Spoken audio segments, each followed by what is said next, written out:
Hiába tudjuk, hogy a mesterséges intelligencia megérkezett az életünkbe, fogalmunk sincs, hogyan alakítja majd át a mindennapjainkat. És azzal is csak kísérletezni lehet, hogy mit tesz a médiával. A Cseh Közszolgálati Rádió szakemberei Anna Vošaliková vezetésével kipróbálták, hogy mi történik, ha a mesterséges intelligenciára bízzuk a történetírást. Most Anna a Brain Bar színpadán meséli el tapasztalatait. Right. Hi, everybody. I'm not entirely sure what that said, but I'm just going to hope that it's positive. Thank you, everybody, for taking the time out of your day to come see us and obviously to come take a little bit of a listen about what Czech Radio has to offer. Once again, my name is Anna Vošaliková. I'm chief producer of Czech Radio. And before we get started, I feel that I owe you a little bit of an explanation of what Czech Radio actually is. Czech Radio is the Czech Public Service Radio House. Now, as is customary in a lot of countries around Europe, the radio and the television, the public service media, are together in one house. And that's not the case in Czech Republic. We have a public service television and we have a public service radio.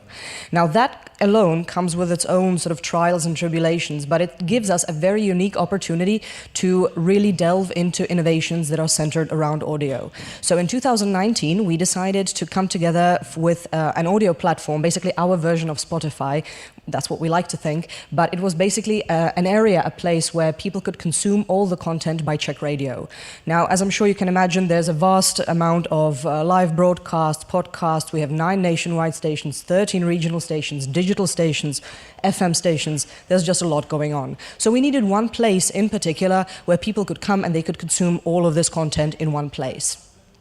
Now, within that platform, we use artificial intelligence in a number of technical solutions. So we have recommendations, we have customized voice recognition patterns, and some of the admin work is also done by artificial intelligence or systems of machine learning, let's say. So, who is the digital writer?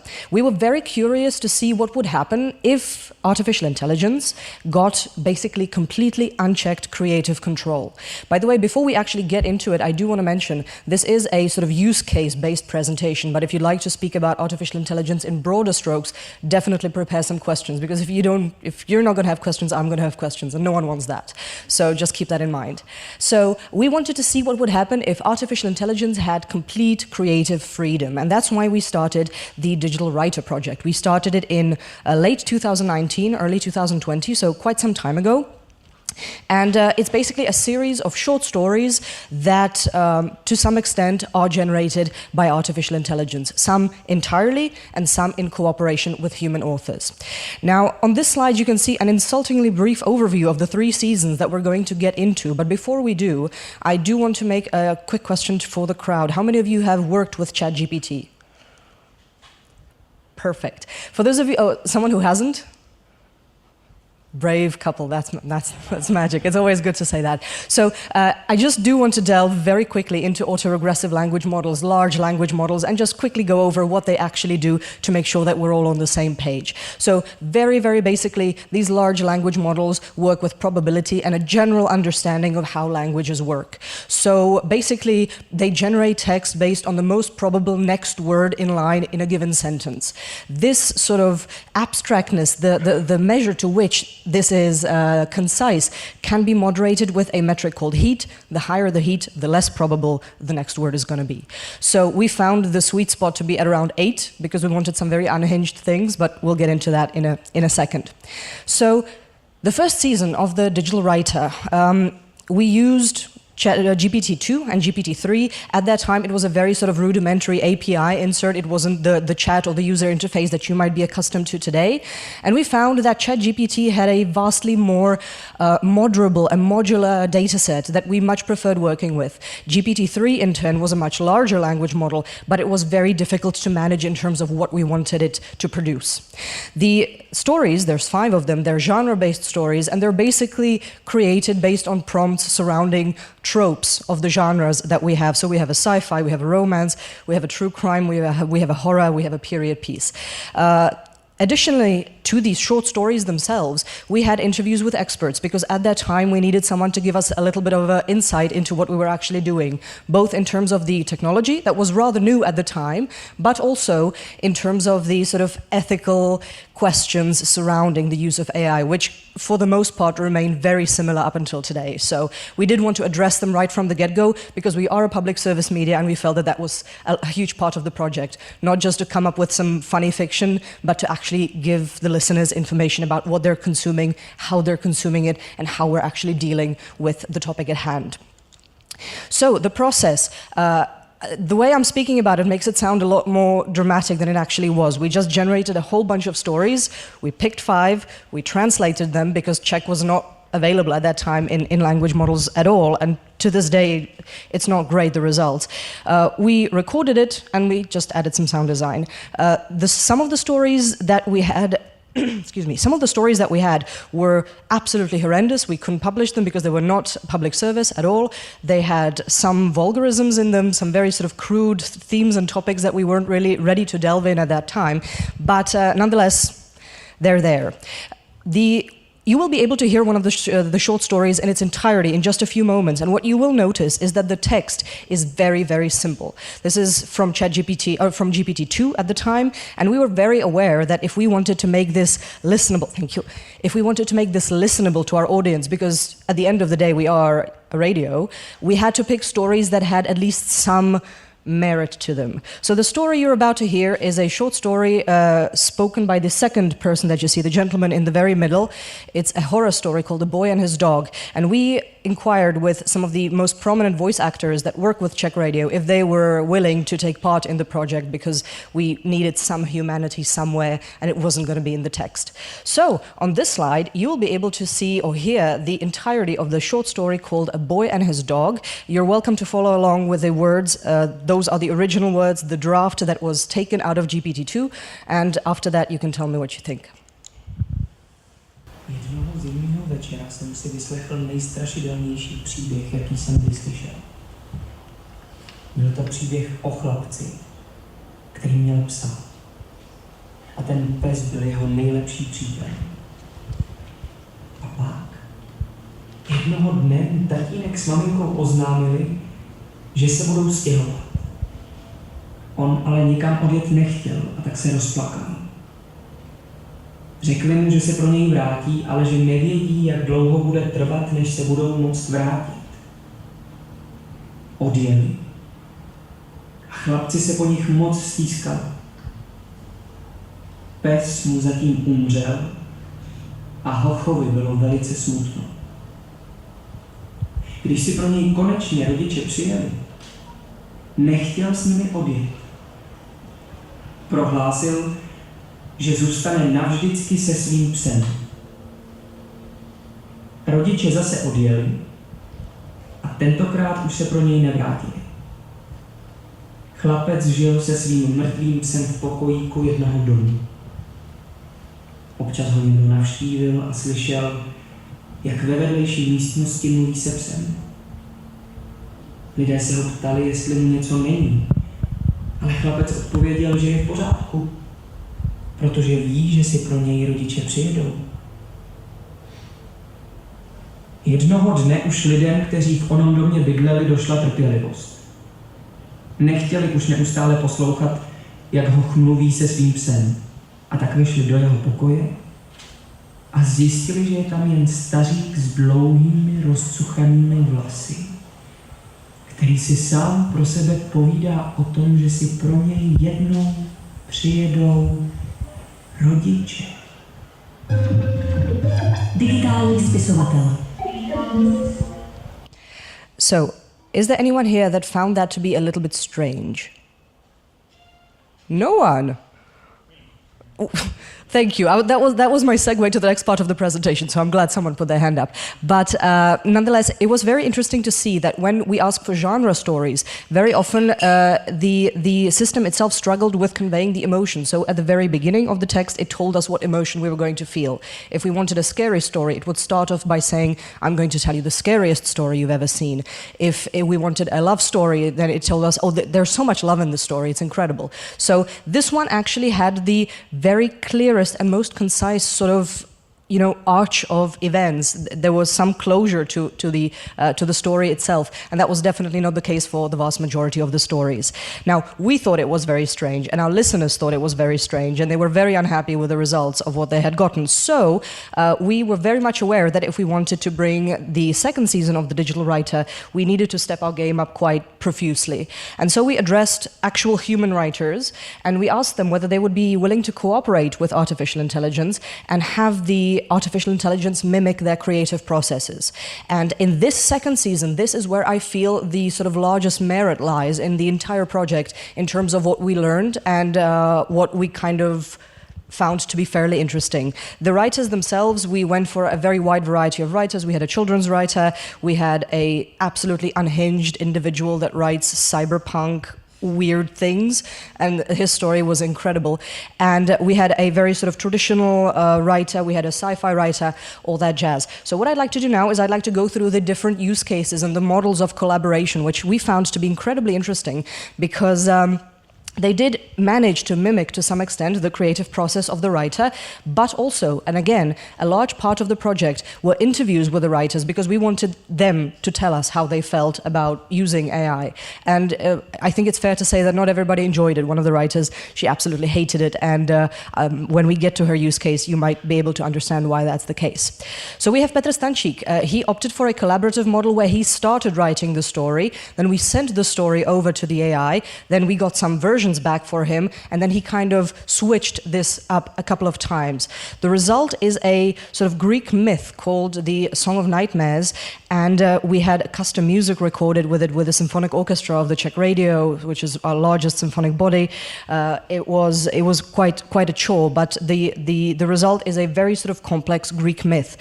Pavel Bareš, I think, had the most fun with the AI because he decided to cooperate with the artificial intelligence in real time. We had a real-time seance, and he was basically creating one of the fictional characters in his story in real time.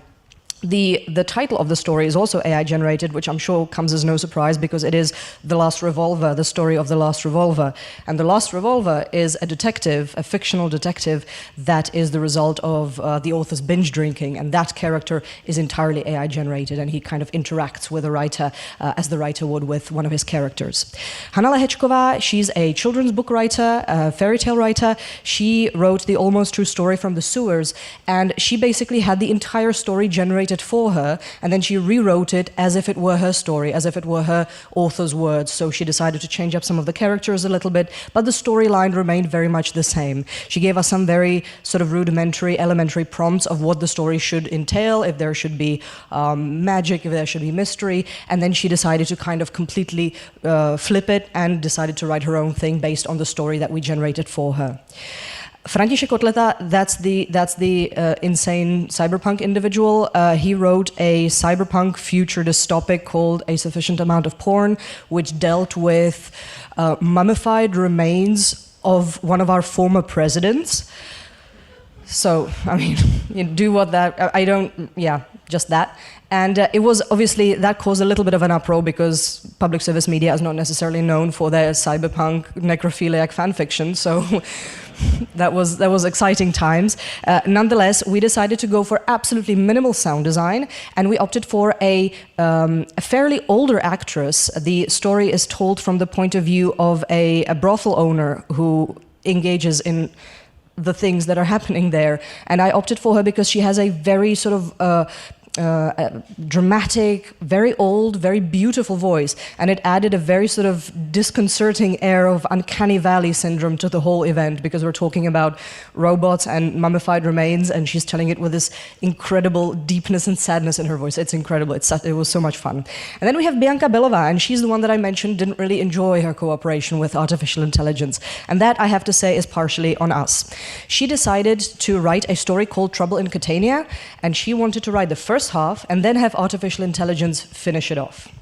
Now, the first half of the story deals with a woman coming later on in the day to a small Italian town, And she finds that her accommodation fell through. She doesn't have a place to stay, but she finds a small hotel. And even though it's a little bit sketchy, she decides to spend the night because, I mean, you know, there's not much you can do at that point. So as she's making her way up to the hotel room that she's been assigned, she notices that the son of the owner is following her up the stairs. The stairs are very, very creaky, and it's getting dark, and she's just looking forward to getting into her hotel room and locking the door behind her. And as she does, she notices that someone is running towards the door at full speed, sprinting and banging on the door. She's incredibly afraid. And that's the moment where artificial intelligence took over. And the main thing that she had to deal with, according to artificial intelligence, is the fact that she spontaneously grew a mustache and she simply absolutely could not get rid of it. And that was the rest of the story, just her trying to deal with that. So, I mean, you know, the arch fell off a little bit, and she was not really, I mean, but she picked the ending, so it wasn't really, you know, it was a complex situation. Nonetheless, the first part of the story is super intense. The latter part of the story, by the way, she doesn't solve the issue. She covers it with a coat. So, yeah. The last one, we wanted to mimic one method of collaboration that none of the authors were up for, so we wrote a story together with AI, myself and AI, and it was a sort of spiritist. It was an ambient horror where one part of the entire text was generated, and it was a story part which was difficult to do for the other authors. Now, coming up next, on the next slide, I believe, is a short, brief excerpt from one of the stories that I didn't speak about yet, and that's Night in Hotel Chaos by Ondřej Neff. He's a sci-fi author mainly. Now, if you're comfortable, I'm going to have you close your eyes and listen in just to the sound, because it's fairly paramount to see the difference between the first season that you heard just a few moments ago and the second season, which is coming up now. The storyline is as follows. There's a gentleman who comes to a hotel. There's a lot of hotels involved for some reason in the second season. A gentleman comes to a hotel, and it seems to be some sort of an experience hotel, and we're not entirely sure what the experience is, but there's one woman in the lobby who keeps looking at him, so we're starting to get the hint that maybe it's that sort of an experience, but we're not really sure. And throughout the entirety of the short story, we don't really know what's happening, so it's very atmospheric, and it's about that. So, here we go. Hlavní chodba byla slabě osvětlená. Na podlaze leželo několik opotřebovaných koberců a tmavé, dubem obložené schodiště. Ne každá vedlejší chodba někam vedla. Prošel namátkou zvolenou potemnělou chodbou do svého pokoje. Dveře se skřípěním otevřely. Uvnitř bylo zhasnuto. Stěny mezi pokoji byly tenké, všechno bylo slyšet. Avizovaná erotika tohoto místa pro něj byla něčím novým. Z otevřeného okna byl chladný vánek. Bárta k němu přistoupil a odhrnul závěs. Podíval se přes zábradlí na temnou hladinu moře. Vyklonil se z okna a opřel své lokty o parapet. Moře bylo klidné a nevzrušené. V měsíčním světle se třpětilo. Pozoroval vlny, když se vedle něj objevila mladá žena. Dobrý den, pane Bárto. Jmenuji se Konstanc. Dnes večer vám budu dělat noční recepční. So, I had a joke prepared for this segment, but I retired it shortly before coming here. There is a divide in the text that you can't see on screen, but there's a divide in the text where the author finished and artificial intelligence took over. And very often at conferences I ask people if they can spot the divide. But the problem is that we've all forgotten where the divide is. The author can't remember, we can't remember, and I lost the text. So I don't want to torture you that way, but it's there. So, then we're getting to the year 2023, where ChatGPT was mainly introduced into the sort of widest available public. You yourselves have gotten into it a little bit. Before we carry on and I tell you about the third season, those of you that have used ChatGPT, did you use it for work? Yes. And did you use it for creative, private stuff? Magic. Perfect. We like to use it both ways, but obviously we're not allowed to use it for work too much because you're enriching the data set and we don't want to do that. But we decided to use the third season of The Digital Writer to take a very good look at our own radio work. Because we are a large radio house, we have about 1,500 employees, we have hundreds of podcasts, hundreds of daily programming. So we wanted to see what it would actually mean to have a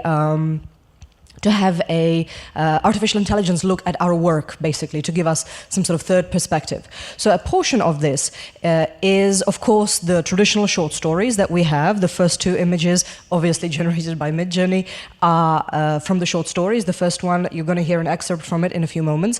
And the second one is called Betrayal in the Field, and it's like a sort of legend fairy tale. But the other two are from radio reports, traditional radio reports that you might hear in Radio 1, about things that allegedly happened. The first one, where you see the sort of castle, is about a fictional castle that was suddenly discovered in one of the mountain ranges around the city of Prague. And the second one, with the UFO above the Charles Bridge, which is the oldest bridge in the city of Prague, you will find a story about how there was an alien abduction from the bridge. And the funny thing about that is we had it read by some of our most sort of prominent on-air personalities, so it sounds exactly like a radio report that you might be able to hear on Czech Radio. Also, along with that, because my boss is a huge sports fan, we also generated fictional sports reports from a very small Czech football club. I don't know if you know it. It's called Bohemians. Oh, okay. A few people do. Magic. Beating out Juventus Turin in some sort of a large, massive win, which obviously would probably not be the case. But nonetheless, we also have one more thing, but I'll tell you about it a little bit later. So we have two short stories and we have some radio formats, some very traditional radio formats. However, when I was trying to pick which excerpt to show you, I opted for a gothic horror called The Forgotten Portrait. The funny thing about this is, when we were speaking about the boy and his dog, and the dead dog and the little boy living in the room with him, that story was among, I think, about 600 that we generated, and we had to sift through and find one that was doable, at least to an extent. With The Forgotten Portrait, this is the first one that I made, and the prompt was, write a horror story with a twist.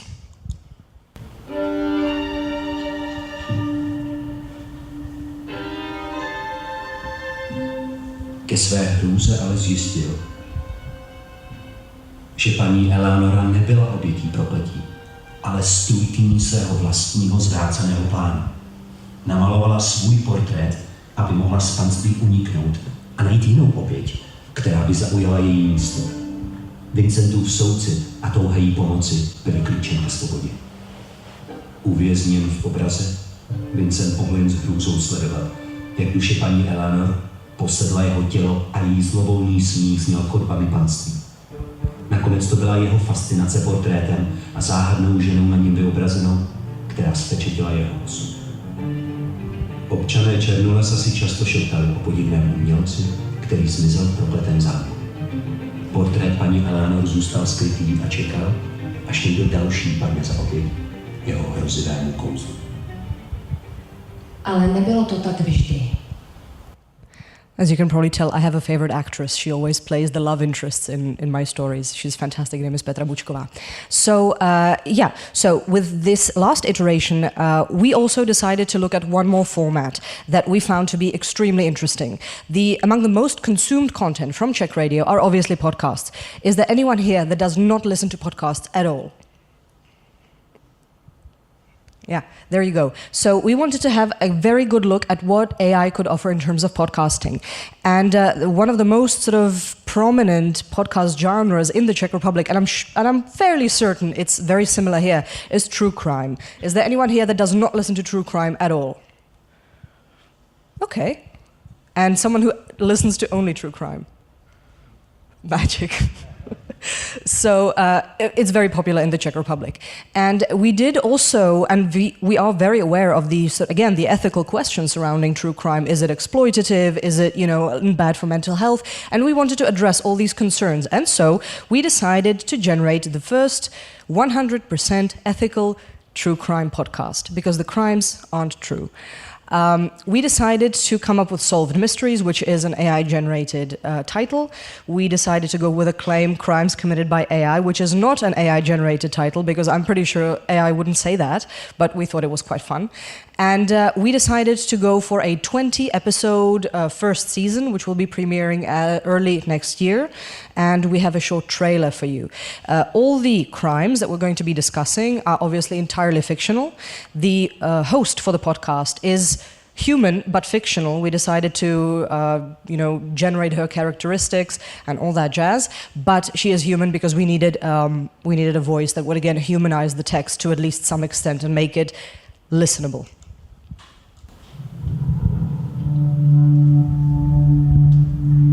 Hi everyone, it's Victoria and I'm the host of the podcast Solved Mysteries, where we're going to be looking at the darkest puzzles of the criminal world and unveiling the truth behind the enigmatic cases. The very first episode is dedicated to a crime that truly shook the small community of Echo Lake. It's called the Echo Lake murder, and it really goes to show that even when you think you have all the answers, there can still be shocking twists lurking in the shadows, driven by deep-seated envy and resentment. If you do like true crime, be sure to subscribe, rate and leave us a review, and we will be back with more intriguing tales of crime and resolution. And until then, stay safe and stay curious. So there you have it. Now, there are a few other projects that I do remember that you wanted me to talk about, so I'm going to leave it up to you to ask the questions before I ask you to ask the questions. It was an absolute pleasure speaking with you. If you have any questions whatsoever, I'm here for you. Thank you.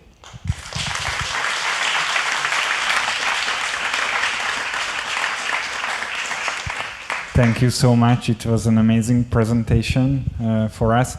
And yeah, I have a question to you, because yesterday we had a small reception at Beaton's garden, Beaton Studios garden in the Városmajor Street, and you mentioned the Karol Gott project, and I think it's an amazing part of your job as well. So, does anyone here know Karol Gott? Ooh, okay, perfect. Korda György, itthon.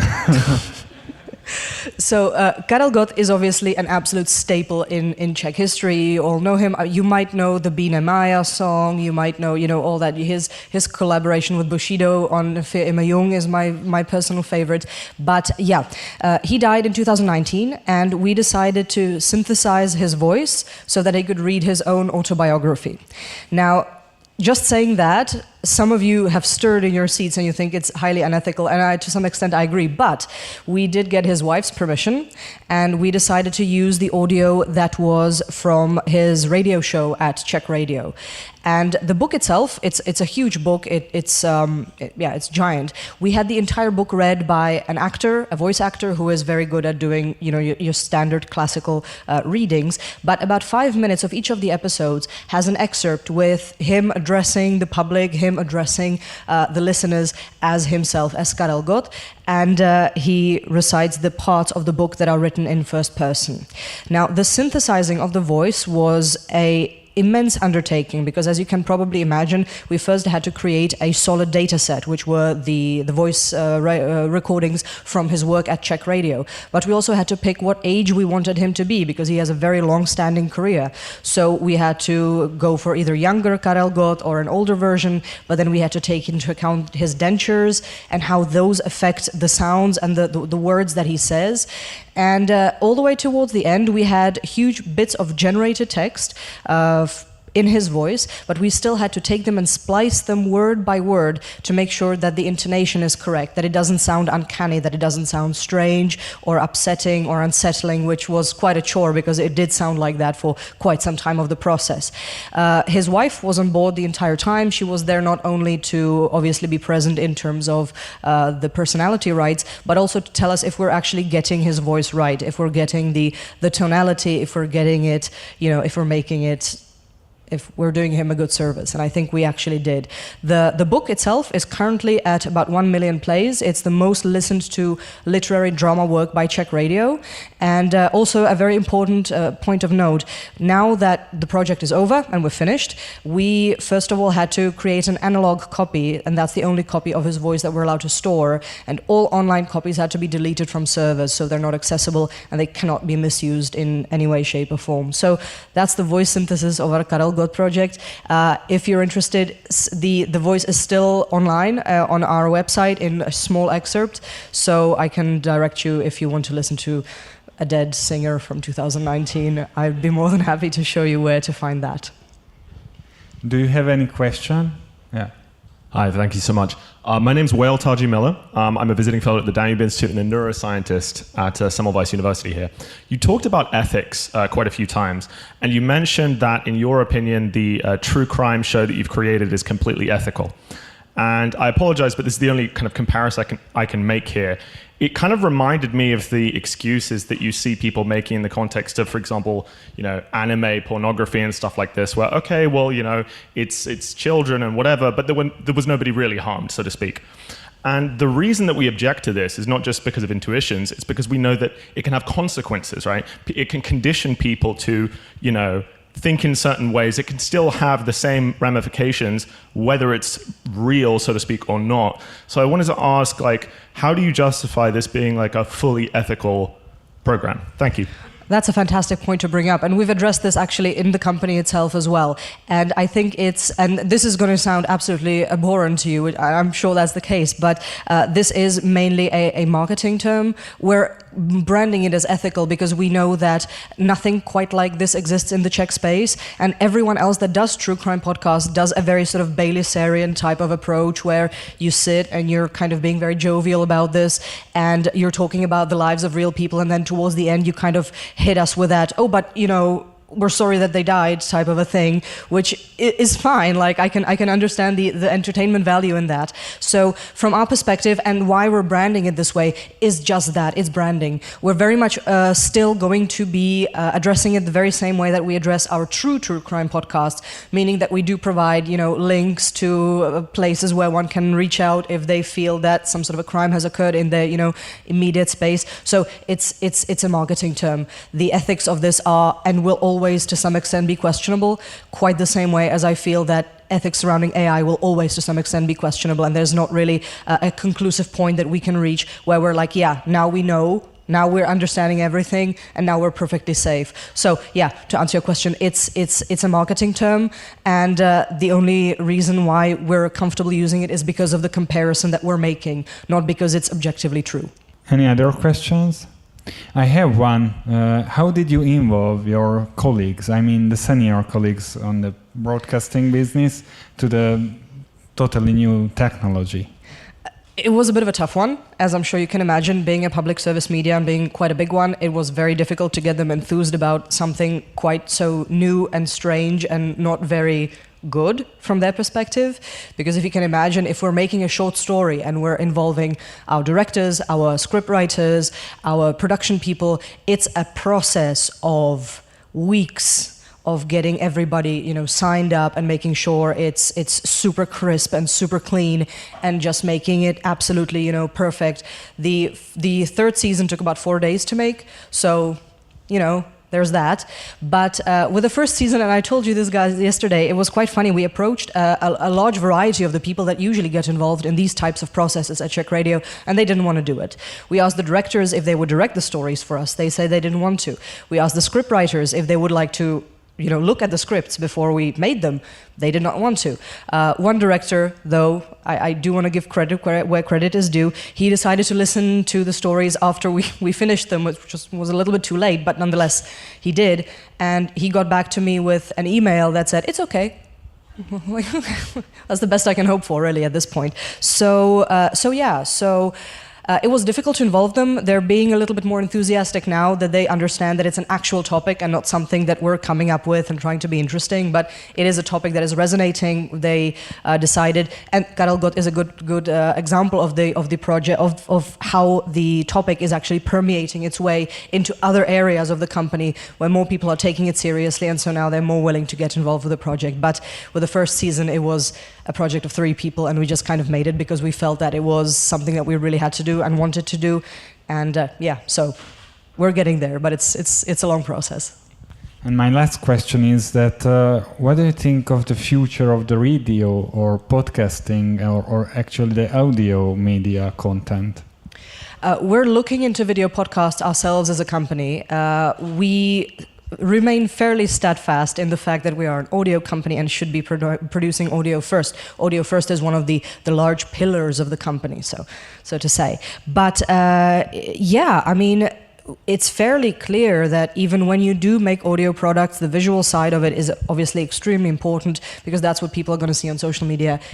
And social media does tend to be one of the most sort of the places with the most acquisition for our listenership, because we do have a very traditional listenership, but we also have the younger generation.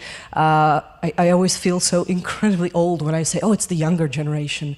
So we have a younger generation on social media that we need to address. By the way, a very interesting point, in Czech Republic, TikTok is banned for public service media, so we're not allowed to use it.